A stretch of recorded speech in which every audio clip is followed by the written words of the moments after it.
네, 여러분 안녕하세요. 8월 16일 화요일 새벽 기도회 시작하겠습니다. 기도드리겠습니다.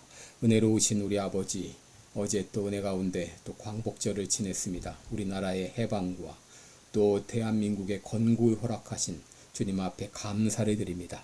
비록 우리가 조국은 떠나 있을지라도 조국을 생각하며 늘 기도하게 하시고 진정 모든 위정자들이 국민을 생각하며 하나님을 두려워하는 마음으로 이 귀한 정치를 잘 감당할 수 있도록 인도해 주옵시고 온 국민들과 우리 모든 크리스찬들에게 사명감을 주시며 책임감을 가지고 자기 임무를 감당할 수 있도록 인도해 주옵소서. 오늘 한날도 주님 앞에 의탁하옵고 예수님의 이름으로 기도드리옵나이다.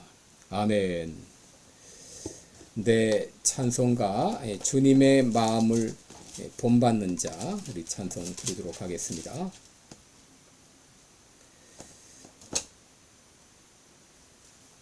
찬송가 455장입니다. 455장. 예전 찬송가는 507장입니다. 455장 주님의 마음을 본받는 자 하겠습니다.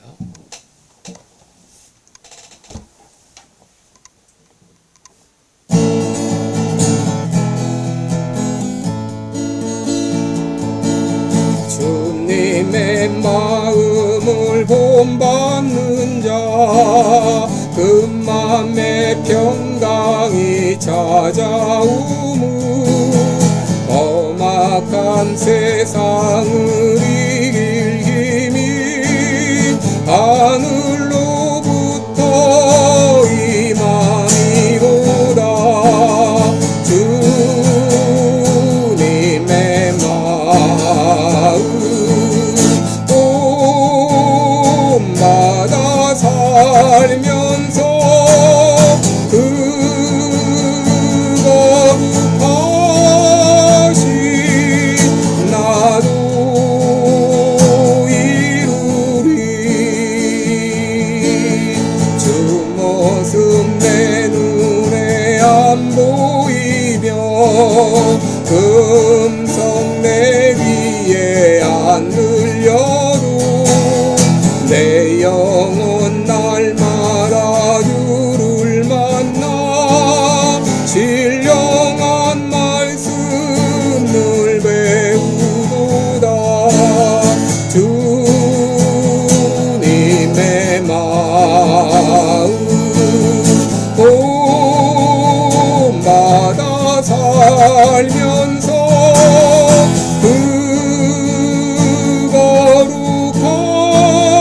거룩하신 나도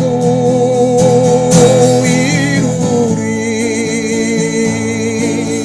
가는 길 거칠고 험하여도 내 맘에 불평이 없어짐은 십자가 고난을 이겨내신 주님의 마음 본받음이라.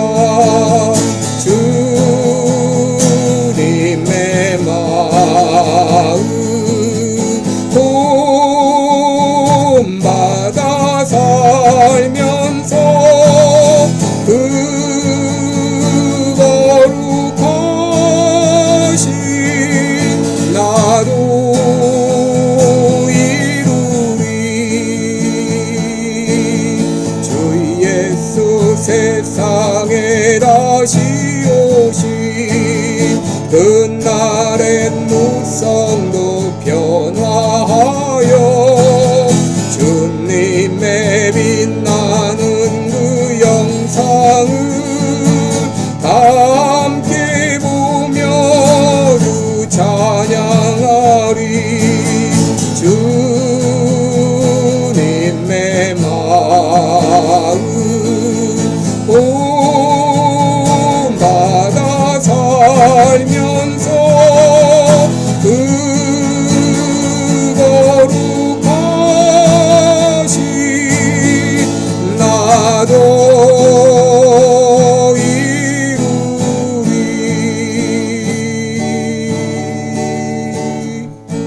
아멘.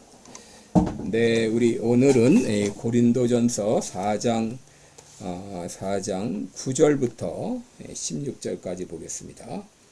고린도전서 4장 9절부터 16절까지 제가 봉독해 드립니다. 우리가 생각건대 하나님이 사도인 우리를 죽이기로 작정한 자 같이 미말에 두셨음에 우리는 곧 세계 곧 천사와 사람에게 구경거리가 되었노라. 우리는 그리스도의 연고로 미련하되 너희는 그리스도 안에서 지혜롭고 우리는 약하되 너희는 강하고 너희는 존귀하되 우리는 비천하여 바로 이 시간까지 우리가 줄이고 목마르고 헐벗고 매맞으며 정처가 없고 또 수고하여 친히 손으로 일을 하며 후욕을 당한 즉 축복하고 핍박을 당한 즉 참고 비방을 당한 즉 권면하니 우리가 지금까지 세상의 더러운 것과 만물의 찢기같이 되었도다.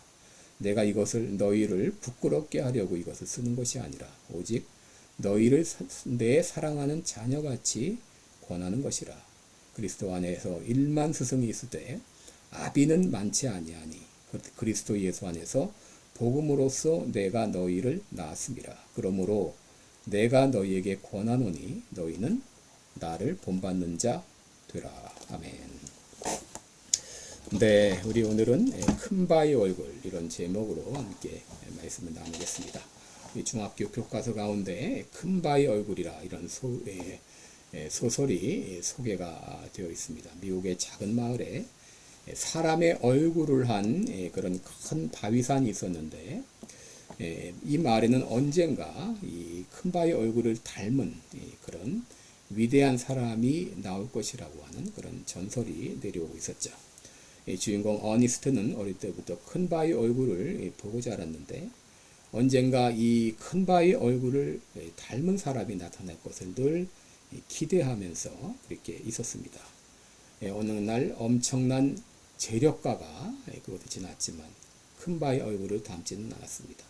그 다음에 장군이 지나가고 또 정치가가 지나가고 나중에 시인이 지나갔지만 모두 큰 바의 얼굴을 닮은 사람은 아니었습니다. 그런데 놀랍게도 어릴 때부터 큰 바의 얼굴을 바라보며 자랐던 이 주인공 어니스트가 바로 이 큰 바의 얼굴을 닮아 있었다고 하는 것이죠. 오늘 바울은 9절 이하에서 진솔하게 그 고린도 교회에 접근하기 위해서 과거에 있었던 자신의 경험을 말하고 있습니다. 이것은 자기 자랑을 하기 위함이 아니라 자신의 그 솔직한 심정을 전달하기 위함이었습니다. 바울은 여기서 내가 자신이 어떻게 어떤 마음을 가지고 어떤 자세로 고린도 교회를 목회했는가를 말하고 있는데 여기서 이 사역자는 어떤 자세로 사역을 해야 되는지를 알게 됩니다. 첫째, 사역자는 이 죽음을 각오하고 사역하라 하는 것이죠. 사도 바울은 자신이 사역을 하는 가운데 죽을 뻔한 일들이 있었음을 말하고 있습니다. 9절에 보시면 내가 생각건대 하나님이 사도인 우리를 죽이기로 작정한 자같이 미말에 두셨다 그랬습니다. 여기 미말에 두셨다 이 말은 사형 집행을 하기 위해서 행진 대열의 맨 끝에 따라오는 그런 전쟁 포로와 같은 사람을 말합니다. 여러분 이제 개선 행진을 할 때 전쟁에 승리하고 개선 행진을 할 때 제일 앞에는 이제 개선 장군이 말을 타고 앞에 가겠고 그 다음에는 이제 군병들이 뒤를 따르고 또 그 다음에 이제 또 여러 노획물들이 따르고 맨 마지막에 전쟁 포로들이 이제 포승줄에 묶인 채로 따라가죠. 그들은 죽임을 당하기로 작정한 자들입니다. 마치 그와 같이 이렇게 참 죽을 뻔한 일들이 여러 번 있었다고 하는 것이죠. 9절 후반에 보면 세계 곧 천사와 사람에게 구경거리가 되었다 그랬습니다. 이 전쟁 포로들을 행진시키는 것은 사람들에게 구경거리가 되게 함이죠. 한번 다 구경거리가 되게 한 후에 사형을 집행하는 것인데 그럴 정도로 그와 같이 이 사도 바울이 사역을 하는 가운데 죽을 뻔한 그런 일이 많이 있었다고 하는 것이죠. 실제로 사도 바울은 루스드라에서 이 돌에 맞아 죽은 줄 알고 성 밖에 내쳐진 적도 있었습니다. 둘째로 어떻게 사역을 하는가? 사역자는 고통을 감내하면서 사역을 하라는 것이죠. 10절에 보시면 자신이 그리스도의 연고로 미련했다. 이 말은 바로 사람들에게 미련하게 보였다는 얘기겠죠. 여러분, 때로 우리가 이 십자가의 복음을 전한다고 하는 것은 세상 사람들의 눈에는 미련하게 보이죠. 그런데 이렇게 미련스러워 보이는 일을 했던 이유가 무엇이죠? 지혜롭다고 생각하는 성도들을 그들을 깨우쳐주기 위함입니다. 또 때로 그는 약한 자와 같이 되었다고 했는데 그것은 강하다고 생각하는 사람들을 용납하기 위한 것이죠. 고린도후서 13장 4절에 보면 그리스도께서 약하심으로 십자가에 못 박히셨으나 오직 하나님의 능력으로 살으셨으니 우리도 저희 안에서 약하나 너희를 향하여 하나님의 능력으로 저와 함께 살리라 라고 했습니다. 여러분, 이 강한 자들 그리고 이 교만한 자들, 이런 사람들을 그리스도 앞으로 인도하기 위해서 내 스스로 미련하게 보이고 내 스스로 약하게 보이지 않으면 그 사람들을 인도하기가 어려운 것이죠.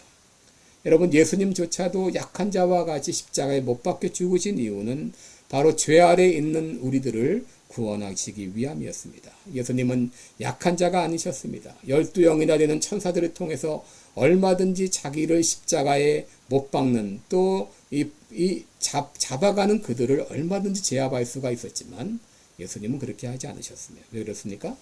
바로 우리들을 구원하시기 위한 것이죠. 사도 바울도 강한 자라고 하는 사람들을 받아주기 위해서 스스로 약한 자와 같이 되었다라고 말합니다. 또 11절 이하에 보면 사도 바울은 굶주리고 헐벗고 목마르고 학대를 당하고 또 때로 집 없이 떠돌아다니고 힘써 일하고 욕을 해도 그들에게 축복을 해주고 또 박해를 하면 참고 모욕을 당하지만 친절하게 그들에게 대하면서 지금까지 세상의 쓰레기와 만물의 찌꺼기와 같이 되었다라고 말했습니다. 여러분, 사도 바울이 이렇게 이 사역을 하는데 수많은 어려움을 당했던 만물의 이 쓰레기와 찌꺼기와 같은 취급받는 것을 자처했던 이유가 무엇이죠? 바로 그것은 한 영혼이라도 바른 길로 인도하기 위해서, 믿음의 길로 인도하기 위해서 스스로 그러한 길을 자처한 것이죠. 이것이 바로 사역자의 바른 자세입니다. 저는 이 사도 바울이 당했던 고난의 이 목록, 리스트를 보면서 나에게 해당되는 것이 하나도 없구나 하는 것을 깨닫게 되었어요. 너무 잘 먹고 잘 살고 있는 것이죠. 잘 먹고 잘 살고 있는 거예요. 순교자였던 주기철 목사님은 주의 이름으로 밥을 얻어먹으면서 대접받다가 그의 주시는 십자가를 마다한다면 후에 무슨 낯짝으로 주의 얼굴을 대할 것인가, 그런 말을 하셨는데, 여러분, 우리가 분발해야 되겠습니다. 여러분, 우리가 죄와 싸우되 피 흘리기까지는 싸우지 않았죠. 우리가 충성한다고는 했지만 죽기까지 충성하지는 않았습니다. 어떤 고난에도 마다하고 묵묵히 그 길을 가겠다고 다시 한번 다짐할 수 있기를 바랍니다. 셋째로 사역자의 자세는, 이 바울의 자세는 아비와 같은 심정으로 사역했다는 것이죠. 4장 15절에 보시면 그리스도 안에 1만 스승이 있으되 아비는 많지 아니하니 그리스도 예수 안에서 복음으로써 내가 너희를 낳았다라고 말합니다. 여러분, 이것은 이 사도 바울이 어떤 마음으로 어떤 자세로 사역을 했는가를 우리에게 보여주고 있죠. 그는 바로 이 그리스도 예수 안에서 복음으로써 내가 너희를 낳았다라고 말합니다. 그러면서 그리스도 안에 1만 스승이 있지만 그러나 아비는 많지 않다 그랬습니다. 그냥 학생들이 가르치는 스승과 같은 마음이 아니라 어린 자식을 가르치는, 양육하는 아비와 같은 그 심정으로 고린도 교회를 목회했다고 하는 것이죠. 그러기에 사도 바울은 고린도 교회를 향해서 너희는 나를 본받는 자들아, 이렇게 말할 수 있었습니다. 너희는 나를 본받는 자들아. 이것은 바울이 잘난 체를 하고자 하는 것도 아니고 바울이 완벽하다는 그런 말도 아닙니다. 적어도 그가 고린도 교회를 사역했을 때에 부끄러움이 없었다고 하는 얘기죠. 그러기에 그는 고린도 교회를 향해서 자신 있게 나를 본받으라 라고 말할 수 있었던 것이죠. 여러분, 오늘날은 참된 스승이 없는 시대입니다. 누구도 나를 본받으라 이렇게 자신 있게 말하는 목사도 없고 부모도 없고 또 선생도 없는 시대입니다. 여러분 고린도 교회 안에 이렇게 분쟁이 일어났던 이유는 무엇인가요? 바로 본받을 만한 참된 스승이 없었기 때문이죠. 예수님을 닮았다고 외치는 사람은 많지만 참으로 닮은 사람은 찾아보기 어려운 시대입니다. 이제 내가 진정 예수님을 닮은 참된 스승이 되어야 되겠습니다. 매일 주님을 바라보면서 주님의 말씀에 순종하면서 나아갈 때 나도 모르게 나의 모습이, 내가 말하는 나의 말이, 나의 태도가, 나의 하는 행동거지 하나하나가 우리의 주님 예수님을 닮아가게 될 것입니다. 마치 큰 바의 얼굴을 보면서 자랐던 그 주인공 바로 어니스트처럼 우리도 주님을 바라보며 나갈 때 어느 순간 사람들을 통해서 저 사람이 예수님을 닮았다라고 하는 말을 듣게 될 것입니다. 그럴 때 우리들은 사도 바울처럼 나를 본받으라고 담대하게 말할 수 있을 것입니다. 기도하겠습니다. 은혜로우신 우리 하나님 아버지, 참된 사역자가 없는 시대입니다. 참된 스승이 없는 시대입니다. 아버지여, 이럴 때 참된 스승이 없다고 한탄하며 사는 것이 아니라 내 자신이 참된 스승이 되기를 원합니다. 묵묵히 하나님의 말씀을 묵상하며 그 말씀에 순종하며 주님을 닮아가는 가운데 바로 사람들을 통해서 예수님을 닮았다는 말을 듣고 그래서 사도 바울처럼 너희도 나를 본받으라고 자신 있게 말할 수 있는 우리가 되게 해주옵소서. 오늘 하루도 주님 앞에 의탁하며 예수님의 이름으로 기도드리옵나이다. 아멘. 네, 여러분 오늘도 복된 하루 되시기 바랍니다. 고맙습니다.